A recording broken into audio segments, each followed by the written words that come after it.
right? Yes. Not an earthquake. Not an earthquake. The street is smashed. And actually where you're standing is also smashed. Yes. But if you look further over here, it's okay. Not smashed, right? yeah. If you look further over there, it's okay. You know why? Beyond Shirin, I mean. Because the arch fell. arch fell. Now look at the width of the arch, the whole thing. This whole thing that was above our head totally crashed down below. So everything underneath it was smashed and crashed. How do you destroy an arch? All you need to do is remove one stone. It doesn't need to be the keystone. It could be any stone. The problem is that if you're underneath it, it's too late. Don't do it. It's too late. So that means that when the Romans destroy this, they apparently needed some help. And that might be prisoners, it might be who knows what, that slaves that apparently have this thing falling on them. Estimates of total weight are around 1,000 tons of this thing. And this crashes on the floor. Now you understand why it's so smashed. But now if so much fell on this, understand how strong the infrastructure below is that held the street, even with that weight crashing on it. So now you see this pile? Yeah. See the pile under the stairs? Yes. Connect them together in your imagination above your heads. Yes. All this was filled up and covered up. So in the 1990s, they brought a crane in, and stone by stone, they removed them, about 120 stones removed, weighing 2, 3, 4 tons apiece. And when the crane continued along and arrived here, Professor Ronnie Reich, that was in charge of the excavation, says, leave this. Leave this as a memory of what this place looked like in the destruction. And these stones were never moved. Unlike all the rest that were moved away, and part of them are still in the park. Most of them are just in piles in several locations, so they won't bother in the way. We're talking about tons and tons of these stones. Yes? What are these indents? Okay. And the inscription, I asked this, only at nighttime can you see the inscription very well. Yeah. Okay, don't worry, we'll be there. Okay? Question? Money changer. When the story of Jesus going in the temple. I wonder why no one asked this. Yeah, I mean, really, because it's going on. He was going on Temple Mount, or What does it say in the Greek? I don't remember. I think it said hieros. Yeah. Which in Greek is temple or holy. And in reality, the term is very flexible. When they refer to the temple in many sources, not only in the New Testament, it's very hard to know exactly what they mean when they say temple. Do they say the building? Do they mean the courtyard? Do they mean the whole area? Do they mean the city? In the Qumranic, in part of the Qumranic scrolls, we have Ir HaMikdash, the temple city. Okay, so this is a little bit flexible. So it could be that the money changers in the street could be the money changers nearby the temple.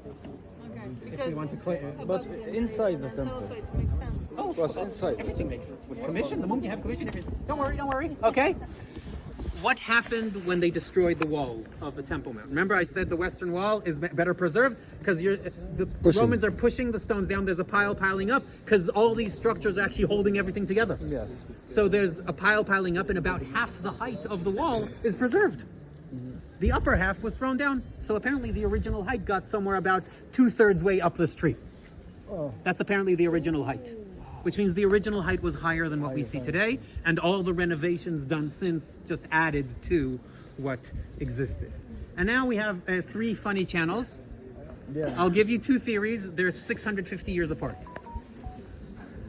The first theory is about the Muslim period. Remember I said there are Muslim huge administrative buildings? Yes. One of them was here. It had 3 stories in it. Every floor supported itself into the wall.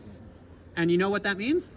That they didn't need an eastern wall of the building. They used this. So that's the theory. The only theory you'd see till about a year ago, or a year and a half ago, when a new idea was offered, an amazing idea, that actually claims these are from the Second Temple period, and now it goes like this.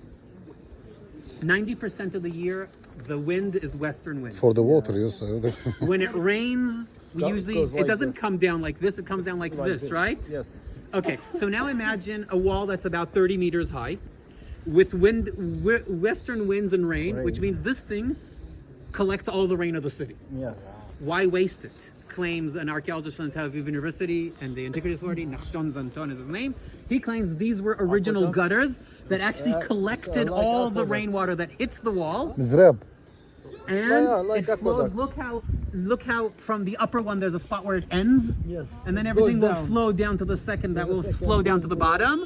And then it continues underneath the Robinson's Arch, goes around the corner, and right around the corner there's a big water cistern. Is there a level? Does it drop a little bit to the Yeah. It has a tiny. It's an amazing theory. Ronnie Reich was very upset when he heard it. He thinks it's incorrect. But okay. I like it. Very minimal amount of water that's going in. It's not like No, it flows nonstop.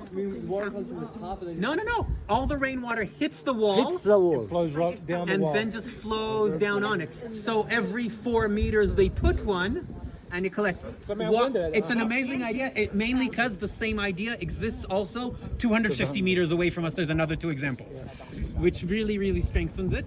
But that was one. Now, let's look at this Hebrew inscription. It's from Isaiah 66, from the prophecies of redemption, the end of the book. And look at the height of that inscription. Just a moment, I will talk about that. The height of the inscription is totally inaccessible if you walk on the street. I don't know if you've seen Life of Brian, but there's a famous scene in Life of Brian where Brian is actually writing graffiti on the wall, and the centurion is coming to him and correcting his grammar. Romani ite domi, Romans go home, and then write it 100 times on the wall. Why am I saying this? Because this is 4 meters high above the shops. To reach that height, a person 2,000 years ago would be standing on a very tall ladder, and I'm sure the police would stop him much earlier than writing this thing. And therefore, this definitely was not written in the Second Temple period. Now cover this thing up with a pile of ruins, about 4 meters high. Yeah.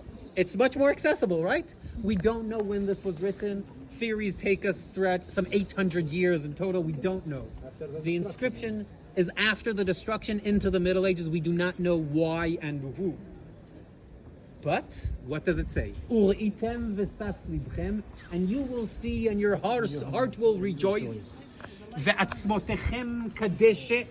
The last word of the verse that is not in the inscription, tifrachna, and your bones will flourish as grass. Which means whoever wrote it didn't even complete the verse, which already is a very weird thing, but that's it. This was found in the excavation here because when they started the excavation, the level of surface was where the arch was. Okay, you see the blocks sticking out? They were unseen in the 19th century. They were covered up. When the excavation started in 1968, they found those sticking out blocks, continued 5 meters more, discovered the inscription, continued another 6 meters and found the street. Okay, we're talking about something very deep. So whoever wrote this, somewhere in the medieval period or antiquity, wrote it right next to a graveyard that was discovered above your heads. There were a series of graves from roughly around the year 900 or 800 something, discovered, maybe a little bit after, and the inscription was nearby, but we do not know if there's a connection between the inscription and the graveyard. But if you think about it, such a inscription, and your heart will rejoice and your bones will flourish, it actually fits nicely as an option done here centuries later. So that's the inscription. 6614. Okay. I was asking about the arch. The arch was up there.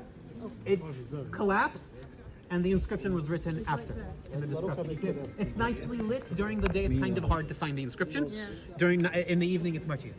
Okay, I know you're all starting to freeze. No, why? Okay, most of you are starting to freeze.